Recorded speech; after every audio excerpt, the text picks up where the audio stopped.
Regardless of how many dusty mummies you've watched in the movie, odds are you have no idea what ancient Egypt was really like. So it might surprise you to learn that everyday life in the time of the pharaohs was pretty modern in a lot of ways. Today, we're exploring what everyday life was like for ancient Egyptians. Now, let's go to Egypt. In addition to being the primary source of water for crop irrigation and clothes making, the Nile River was basically the interstate in ancient Egypt. Both the lower and upper class alike traveled along it in simple skiffs and wooden boats to get from place to place. It was also used to transport the heavy stone blocks used to build the pyramids, but rather than having to keep an eye on their speed and watch for state troopers, the Egyptians had to be on guard against hippo and crocodile attacks. Egyptians loved beer. Beer was considered a staple meal, which is why both children and adults drank it, and wages were paid in brewable grain. It was more like a thick, sweet soup, with a lower alcohol content. Ancient Egyptians practiced a number of advanced medical fields including dentistry, gynecology, surgery, and even autopsy. Medical procedures were a mix between medical treatment and religious ceremony, and available for all. Egyptians bathed constantly, using soap made from salt and animal and vegetable oils, and it was commonplace for both men and women to completely shave off all their body hair, even the hair on their heads. The Egyptians also made fragrances. Perfumes brewed from lily, myrrh, and cardamom were common, and they may have even created the first deodorant using a mixture of citrus and cinnamon. The heart was thought to be the seat of intense emotions like love, sadness, and bravery, a belief shared by almost every culture. As for the brain, the ancient Egyptians clearly didn't think much of it, because it was simply thrown in the trash during the mummification process. The judicial system in ancient Egypt was split between two courts, the Kenbet and the Great Kenbet. The lower Kenbet basically dealt with misdemeanors, while the Great Kenbet was reserved for serious crimes like robbery and murder. Typically, the pharaoh's vizier ruled over each case, with ultimate judgment coming from the pharaoh himself, but in especially complicated cases, the courts would defer to the wills of the oracles.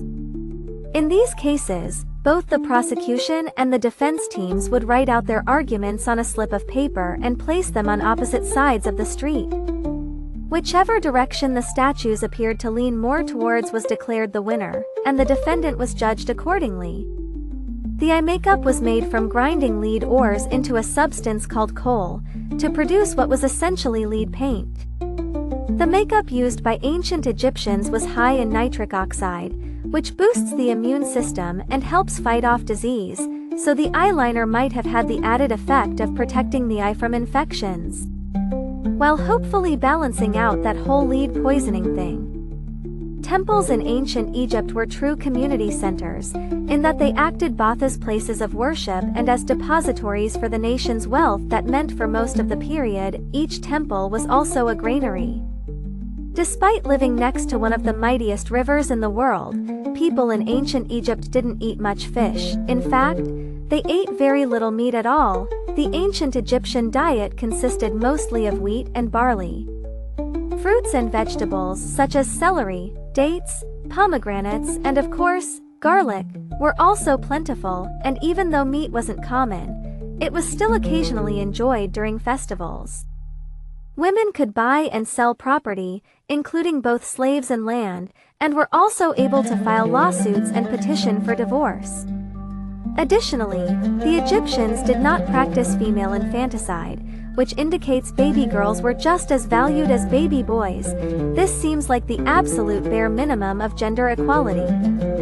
When the Greeks conquered Egypt in 332 BCE, they were surprised to find that Egyptian women had more independence and civil liberty than Greek women.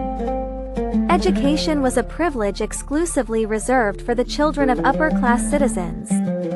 Students studied a variety of subjects that, more or less, resembled a modern curriculum, including reading and writing, mathematics, history, science, and medicine.